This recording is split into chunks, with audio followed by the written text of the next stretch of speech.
Baiklah, kita berjumpa kembali di sesi kedua. Ya, kita lanjutkan. Tadi sudah Pak Guru bilang di sesi kedua akan membahas tentang tanda-tanda daripada datangnya hari kiamat, yaitu nomor 3, tanda-tanda hari akhir. Ya, sudah Guru jelaskan tadi bahwasanya Allah itu tidak memberikan kepastian kapan datangnya hari kiamat. Karena itu hak prerogatif rahasia Allah Subhanahu wa taala. Bahkan makhluk yang paling dicintai oleh Allah Subhanahu wa taala yaitu Rasulullah Muhammad sallallahu alaihi wasallam tidak diberitahu. Ya kan? Tidak dikasih tahu, tetapi beliau hanya diberi tanda-tandanya untuk diberitakan kepada umatnya agar kita sebagai umat Rasulullah Shallallahu Alaihi Wasallam bersiap-siap ketika hari kiamat itu akan datang. Tetapi satu hal yang pasti, ketika seseorang itu merasakan dahsyatnya kiamat, berarti orang-orang itu adalah orang-orang yang paling buruk di sisi Allah. Ingat, jadi kita nggak usah berdoa, ya Allah beri saya umur panjang supaya saya bisa melihat kedahsyatan kiamat. Jangan, karena apa?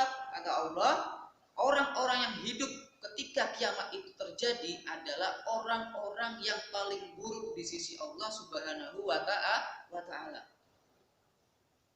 Masih ada yang berdoa umur panjang supaya ketemu kiamat? Jangan ya. Nah, kita bahas sekarang tanda-tanda kiamat. Nah, yang kita bahas di kelas 6 ini hanya 7. Sebenarnya banyak sih ya. Sebenarnya banyak. Tapi yang kita bahas adalah garis besarnya saja dan di sini disebutkan ada 7. Diperhatikan baik-baik. Yang pertama adalah banyak ulama muslim yang wafat. Nah, ingat, al ulama'u warasatul anbiya. Sesungguhnya para ulama itu adalah pewaris para nabi. Tapi ketika kiamat ini mulai mendekat, maka ulama-ulama ini banyak yang diwafatkan oleh Allah Subhanahu wa taala. Pak, kan juga banyak nasihat orang-orang jadi ulama. Ingat nak, Pak Guru kasih tahu, ulama itu ada dua. Ya, ulama itu ada dua. Yang pertama Allah sebut dengan ulama khair, yaitu ulama-ulama yang baik. Ya, ulama-ulama yang hanya berjalan di rel daripada agama Islam dengan secara kafah atau secara keseluruhan. Gak neko-neko, tidak terpengaruh dengan urusan politik, tidak terpengaruh dengan urusan duniawiyah. Yang kedua adalah ulama syuk, ulama yang tidak baik, yaitu ulama-ulama yang seringkali lebih condong kepada hal-hal dunia. Itu ulama.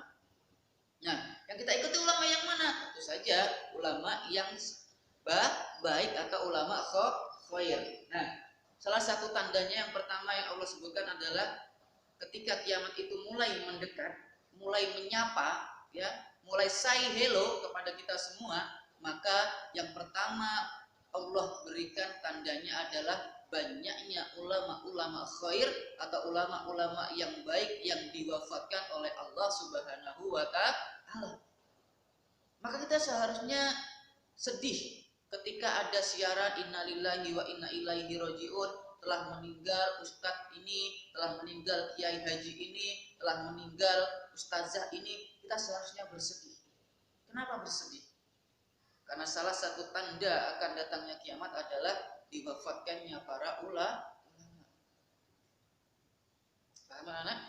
Nah, kemudian yang kedua, ilmu agama dianggap tidak berguna atau tidak penting. Yang kedua tanda-tandanya, ilmu agama dianggap tidak berguna, dianggap tidak penting. Sekarang sudah mulai terasa, ya kan? Sudah mulai terasa. Coba deh kalau kalian daftar atau melamar di suatu pekerjaan atau suatu kantor, apakah yang ditanyakan berapa nilai pendidikan agama Islam? Tidak. Apakah yang ditanya seberapa baik akhlakmu? Tidak. Atau ditanya seberapa banyak kamu hafal Al-Quran? Tidak. Yang ditanya apa? Ijazah matematikanya, ijazah apanya, pekerjaannya misalkan. Ilmu agama tidak dipakai di dalam pekerjaan. Oleh karena itulah banyak orang-orang yang mengentengkan, nggak usah belajar agama tinggi-tinggi, toh nanti nggak dipakai di sekolahan. Nggak usah belajar agama tinggi-tinggi, toh nanti tidak bisa buat ngelamar pekerjaan. Tidak usah ilmu agama tinggi-tinggi, nanti tidak bisa jadi TNI atau tidak bisa jadi Polri. Memang, jangan memang. Tapi ingat, ketika seorang polisi, seorang TNI, seorang pekerja memiliki dasar ilmu agama yang baik, maka dia akan menjadi polisi yang baik, akan menjadi TNI yang baik, akan menjadi pekerja yang baik.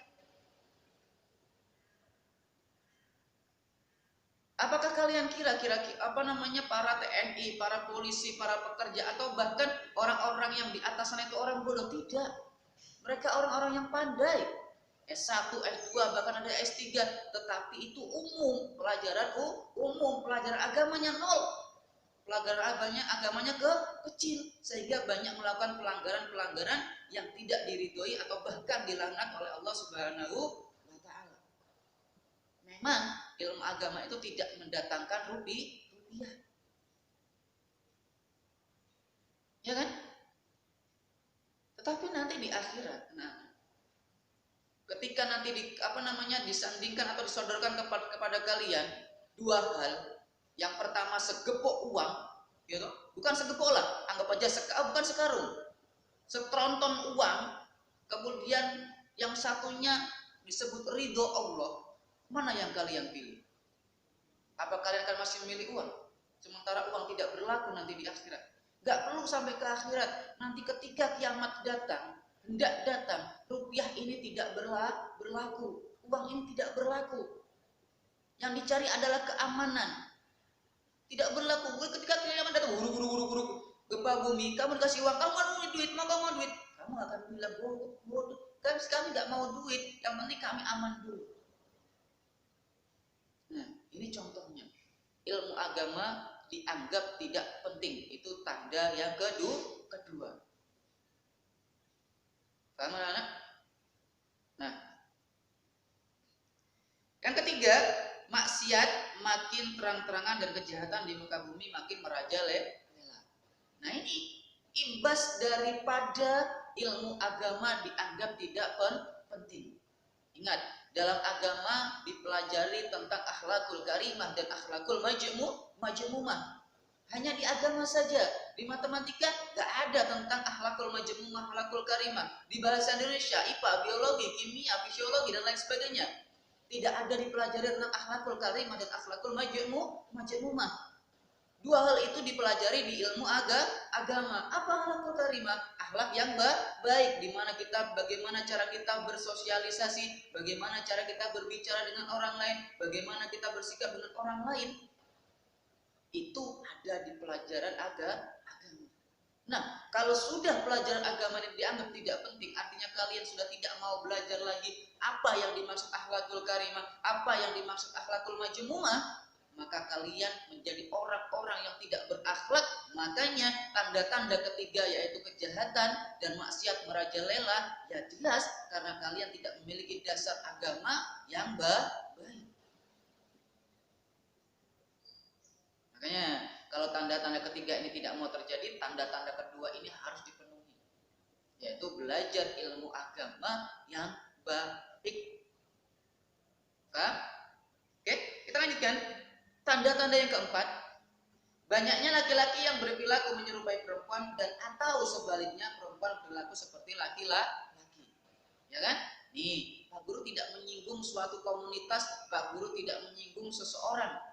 Ini Allah yang mengatakan, bukan Pak Guru. Pak Guru hanya menyampaikan, kok ada laki-laki pakai tinggi, pakai giwang, pakai kalung, pakai apa namanya di sini? Gelang, pakai apa namanya kalau di kaki? Ya, itu kentrung atau apalah itu. Menyerupai perempuan. Mungkin pakai bedak nggak masalah, biar segar nggak masalah, ya kan? Pokoknya pakai yang seharusnya tidak dipakai laki-laki seperti giwang, ceplek, anting, atau yang di sini seperti India itu ditindik di sini, pakai kalung emas, pakai gelang emas, pakai gelang kaki. Itu kan perbuatan perempuan. Kok ada manusia-manusia seperti itu? sudah say hello kepada dunia. Yang perempuan pun seperti itu.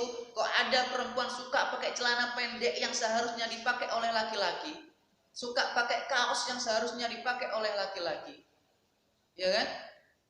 Pakai sepeda motor laki-laki yang selalu jelas, nama sepeda motor laki-laki dipakai laki-laki. Berarti kiamat sudah say hello kepada kita semua. Sudah disapa oleh kiamat. Paham anak? Tanda yang kelima, banyak peperangan dan kerusuhan di muka bumi. Perang sudah terjadi di bumi. Mulai zaman Rasulullah sudah terjadi perang. Tetapi perbedaannya adalah ketika zaman Rasulullah perangnya itu untuk membela diri. Tidak ada satu cerita pun, tidak ada satu riwayat pun Rasulullah memulai peperangan. Ingat anak-anak, jika ada media-media atau berita-berita dari luar atau dari siapapun yang mengatakan bahwa Islam itu adalah agama yang suka peperangan, salah. Karena Rasulullah SAW dan pengikutnya itu perang itu untuk membela diri. Salah satunya adalah dari kaum-kaum kafir Quraisy. Tidak ada satu cerita pun, tidak ada satu riwayat pun, tidak ada satu sejarah pun yang benar menyatakan bahwa Rasulullah SAW memulai peperangan. Nah, tanda kiamat yang selanjutnya itu adalah mati. Banyaknya terjadi kerusuhan atau peperangan. Kita sudah melewati 2 perang besar yang dilakukan oleh manusia, bukan perang 3, ya.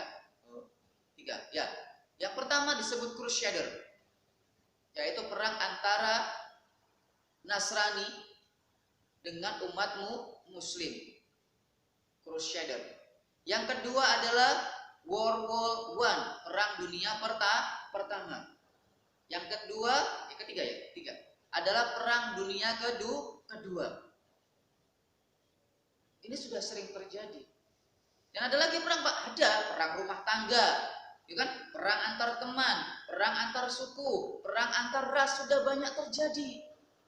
Memang tidak diliput oleh media, tetapi perang-perang tersebut juga termasuk perang yang menandakan datangnya hari kiamat.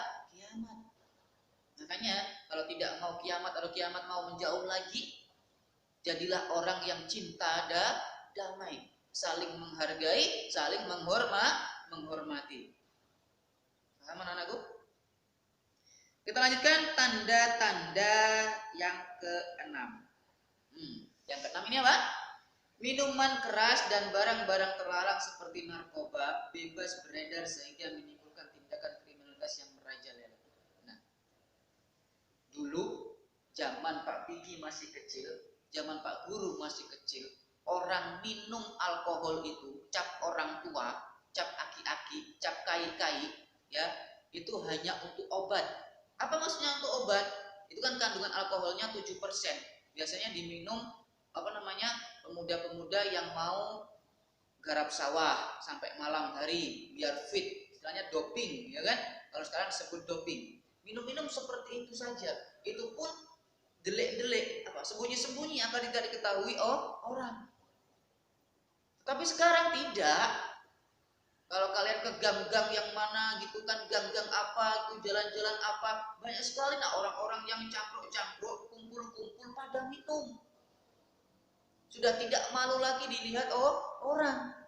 Padahal itu adalah perbuatan maksiat, perbuatan yang dimurkai oleh Allah Subhanahu wa Ta'ala. Ya tidak? Ya aja gitu ya. Ya. Banyak barang-barang yang terlarang seperti narkoba, narkotika dan sebagainya dijual secara bebas.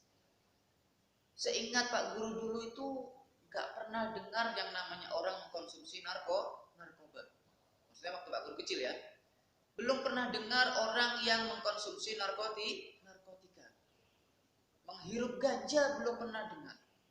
Tetapi semakin kesana semakin Pak Guru dewasa, tahu ada yang namanya narkoba, narkotika dan ganja. Berarti artinya apa? Semakin ke belakang yang namanya dulu barang itu dianggap tabu, dianggap memalukan, sudah tidak lagi tabu, tidak lagi memalukan, sehingga benar yang keenam ini sesuatu yang dulu memalukan atau dilarang oleh Allah Subhanahu wa taala sekarang banyak diedarkan secara terbuka. Next. Tanda kiamat yang ketujuh atau yang terakhir yang kita pelajari di kelas 6. Apa itu? Munculnya orang-orang yang mengaku sebagai nabi dan rasul. Ya. Adakah ini? Ada. Padahal sudah dijelaskan Nabiullah Muhammad SAW adalah nabi dan rasul penutup. Nah, kalau sudah ditutup berarti ada pintu lagi tidak? Tidak. Kalau sudah ditutup berarti ya sudah, nggak ada. Rasulullah itu adalah yang terakhir. Tetapi pada zaman sahabat ada seseorang yang bernama Musailah al-Kadzab. Musailamatul al-Kadzab yang mengaku sebagai nabi dan rasul. Dia Eden menganggap sebagai nabi dan rasul. Kemudian ada lagi banyak sekali sekarang itu tanda-tanda ketujuh ini sudah mulai muncul, banyak mengaku sebagai nabi dan rasul. Berarti kalau dipikir-pikir secara matang ini tujuh-tujuhnya ini sudah ada ya nak ya. Ya, tujuh-tujuh tanda tujuh-tujuh daripada tanda hari kiamat ini sudah kita rasakan. Benar tidak? Jujur deh. Sudah banyak kita rasakan. Artinya apa? Seharusnya kita semakin khawatir, semakin waspada, tahu-tahu karena kiamat itu datangnya itu tanpa salam, datangnya tanpa bicara, bahkan datangnya kiamat itu tanpa ketuk pintu. Tahu-tahunya buka pintu, halo, wah kita sudah dalam keadaan belum siap, masih banyak dosanya, belum banyak taubat, ternyata tahu-tahu datang kiamat. Berarti kita adalah orang-orang yang tidak beruntung. Nauzubillah summa nauzubillah. Makanya Rasulullah pun memberikan doa kepada kita semua agar kita diberikan kesempatan untuk bertaubat, diterima taubatnya, kan? Kemudian meninggal dalam keadaan husnul khatimah dan dikumpulkan bersama orang-orang yang baik. Kita tidak usah berharap masuk surga dulu deh. Harapan kita semoga setiap langkah kehidupan kita itu mendapatkan ridha Allah Subhanahu wa ta'ala, itu cukup.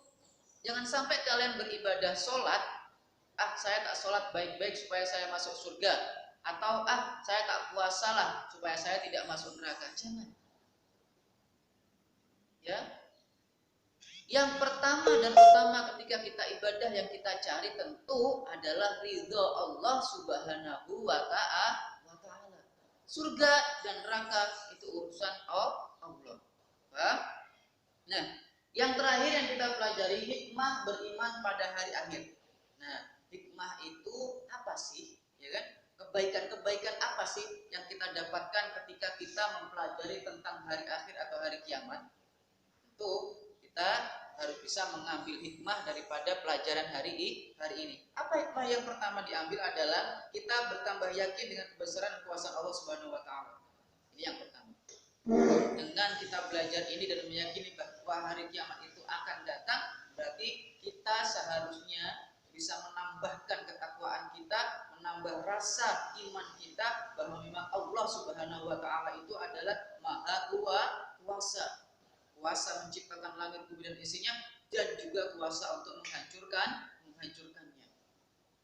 Hikmah yang kedua, kita bertambah semangat mengerjakan amal kebaikan. Nah, tadi sudah disebutkan bahwa siapa yang amal kebaikannya itu lebih banyak, maka tempat kembalinya adalah tempat yang menyenangkan.